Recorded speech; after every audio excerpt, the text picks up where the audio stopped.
Olá pessoal, vamos falar agora sobre a memória RAM do computador.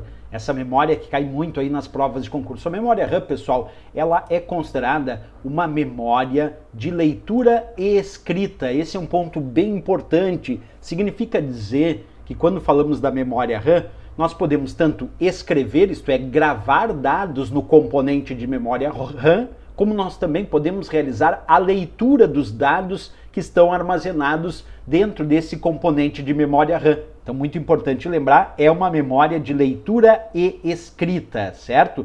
Outro ponto importante, pessoal, a memória RAM, ela é volátil. Isso quer dizer que ela perde os dados na ausência de energia elétrica. Ou melhor dizendo ainda, como algumas provas indicam, ela perde os dados no momento que o computador é desligado. Então, se o usuário está lá usando o seu computador, os dados permanecem na memória RAM. Assim que o seu computador foi desligado e agora não tem nenhum fornecimento de energia elétrica, os dados da memória RAM então serão apagados. Justamente daí dizer que ela é uma memória volátil, ela perde os dados na ausência de energia elétrica, isso muito relevante, né?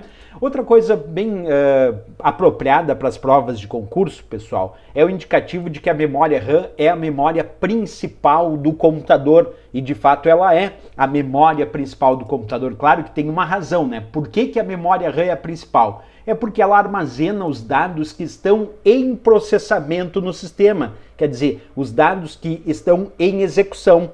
Exemplo, se nesse momento eu estou usando, por exemplo, o Word, então quer dizer que os dados necessários à execução do Word têm que estar na memória RAM, porque ela armazena justamente esses dados que estão em processamento, esses dados que estão em execução. Daí o fato de dizer que ela é a memória principal do computador. Certo, pessoal? Essas são as principais informações aí sobre a memória RAM do computador. Se gostou do nosso vídeo, não esquece, marca um gostei e se inscreve aqui no nosso canal. Desejando adquirir o nosso curso com o conteúdo de informática para concursos, pode acessar o nosso site. O endereço é veonconcurso.com.br e o link para acesso está aqui na descrição desse vídeo. Valeu, pessoal, grande abraço, até a próxima aula e bons estudos!